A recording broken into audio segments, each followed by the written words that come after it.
Paulo, na sua carta aos Romanos, usa 11 capítulos para expor a doutrina. E depois ele usa os capítulos 12 a 16 para fazer uma aplicação da doutrina. Este é um método que Paulo usou praticamente em todas as suas cartas.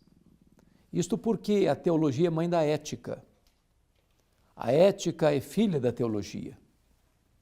Assim como o homem crê, assim ele é.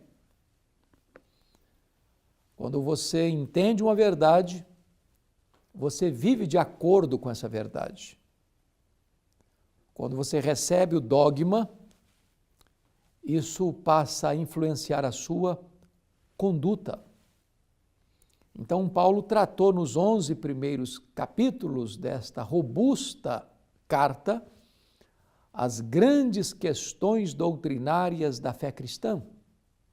O Evangelho, a depravação do homem, o pecado, a justificação pela fé, o exemplo do pai dos crentes, Abraão, que foi justificado pela fé, os frutos da justificação, a nova vida em Cristo, os conflitos do coração humano, a obra gloriosa do Espírito Santo, aplicando em nós a redenção, a eleição, a decadência e o plano futuro de Israel nos capítulos 9, 10 e 11.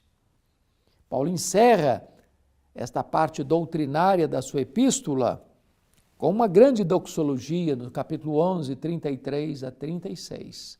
Ó profundidade da riqueza!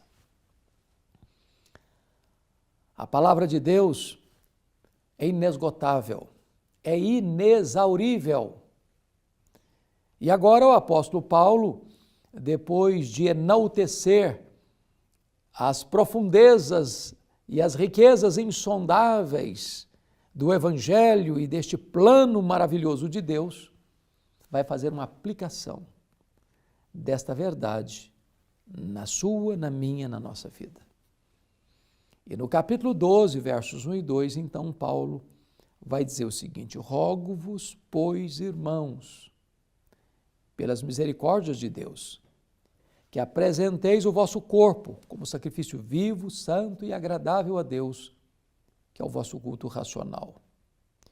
E não vos conformeis com este século, mas transformai-vos pela renovação da vossa mente, para que experimenteis qual seja boa, agradável e perfeita vontade de Deus.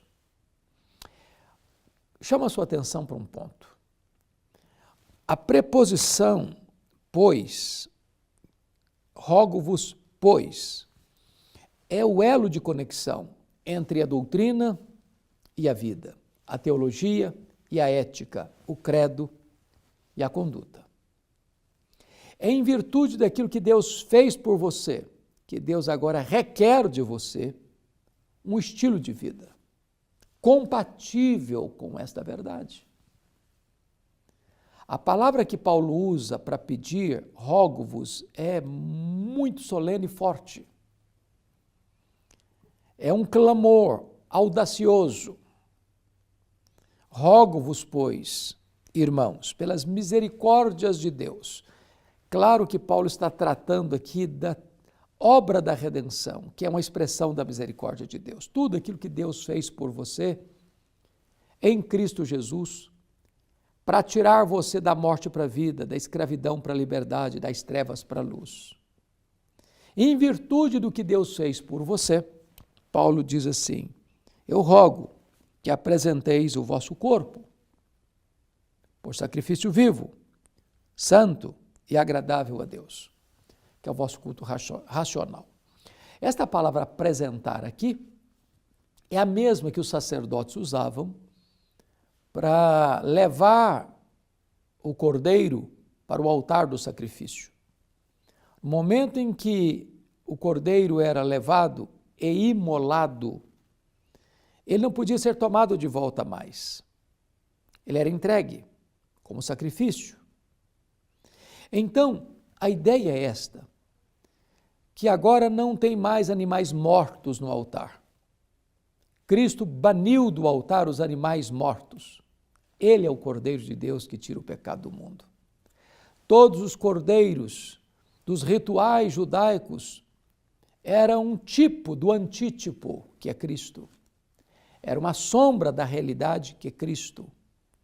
E agora você não traz mais um animal, um cordeiro, para imolar. Agora você traz o seu corpo. Agora Deus habita não em casas feitas por mãos, Deus habita dentro de você. O seu corpo é o santuário do Espírito Santo. E você deve trazer o seu corpo como um sacrifício, não morto, mas vivo.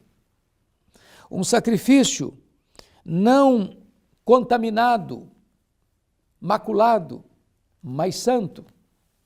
Não como um sacrifício rejeitável por causa de não estar compatível com os preceitos da lei, mas agradável a Deus. E Paulo diz, esse é o culto que Deus aceita. Esse é o culto lógico. Esse é o culto racional. O que Paulo está mostrando é que a resposta à obra da redenção é a vida de santificação. Não é possível que você abrace a fé cristã e, ao mesmo tempo, viva deliberadamente no pecado. Em havendo pecado, precisa existir arrependimento, confissão e abandono.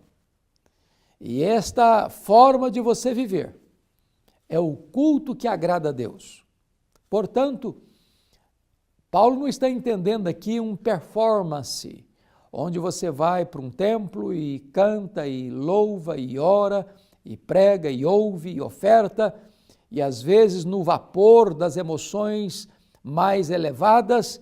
Isso tudo pode ser muito importante e é, mas isso tudo precisa estar ancorado numa vida que se rende por completo, em plena consagração a Deus. Quando chega no verso 2, o apóstolo Paulo vai dizer o seguinte: não vos conformeis com este século, mas transformai-vos pela renovação da vossa mente. Chama a sua atenção para as duas palavras conformar e transformar. Ambas têm como raiz a palavra forma. Transforma, conforma. Conforma, transforma. A palavra base, a palavra raiz aí é forma. Na língua grega, tinha duas palavras para forma. A palavra esquema e a palavra morfê. Esquema é uma forma que está mudando todo dia e toda hora. Paulo está dizendo, não vos conformeis. Não ponha o seu pé nesta forma que está mudando todo dia e toda hora. Ô, gente, é só abrir os olhos para ver isso. Algumas coisas que hoje são ensinadas, incentivadas, aplaudidas, algumas décadas isso era vergonhoso, era um opróbrio. Hoje se pratica à luz do sol. Aquilo que era errado ontem, hoje a sociedade diz que é certo. Aquilo que é certo, a sociedade diz, não, é errado. O mundo está de ponta cabeça. Este século está rendido à ditadura do relativismo. Não é uma questão de tolerância ao erro. É uma questão de inversão de valores. Chama-se luz de trevas e trevas de luz. O amargo de doce e o doce de amargo. Nós estamos vivendo uma espécie de sodomização da nossa cultura. E Paulo é categórico, não vos conformeis, não ponham o pé nesta forma que está mudando todo dia, toda hora. Mas o que fazer? Paulo diz, mas transformai-vos pela renovação da vossa mente. Preste bem atenção no que eu vou lhe dizer aqui. Este século, este mundo, este sistema, não tem absolutos. Não tem. Os homens não querem absolutos. Eles querem o relativismo. Cada um faz o que quer, cada um faz o que gosta. Não tem certo, não tem errado. É proibido proibir. Não se reprima. Essa é a ideologia, essa é a filosofia do mundo. Porque eles não têm um padrão, eles não têm um paradigma, um protótipo. Aí Paulo diz assim, mas transformai-vos pela renovação da vossa mente. A palavra forma aqui não é mais esquema, é morfê. É uma forma que não muda. É um padrão absoluto. É um exemplo que você pode olhar para ele, mirar nele e seguir esse modelo, esse padrão. Esse exemplo é Cristo. Quando você olha para Jesus, o varão perfeito, diz a Bíblia que você vai sendo transformado pela renovação da sua mente. Você vai sendo transformado de glória em glória, na imagem de Cristo. E aí, em vez de você se conformar com este século posto no maligno, o mundo jaz no maligno. O mundo tem um príncipe e ele é o maligno. É o pai da mentira. É o assassino desde o princípio.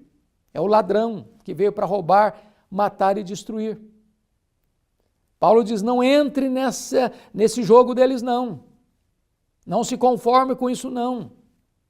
Não se capitule a essa filosofia, a essa ideologia não. Mas você olha para Jesus. Siga o padrão da palavra de Deus. A sua mente vai mudar. E você vai cada dia mais ser parecido com Jesus. Cada dia mais você vai ser semelhante ao Rei da Glória. Porque essa é a obra do Espírito Santo em você. O resultado disso, Paulo diz, para que experimenteis qual seja a boa, agradável e perfeita vontade de Deus. Você quer conhecer a vontade de Deus para a sua vida? Você quer saber o que Deus tem para você? Você quer andar alinhado com a boa, agradável e perfeita vontade de Deus? Isso não é uma coisa que você descobre lendo um livro, ouvindo uma conferência.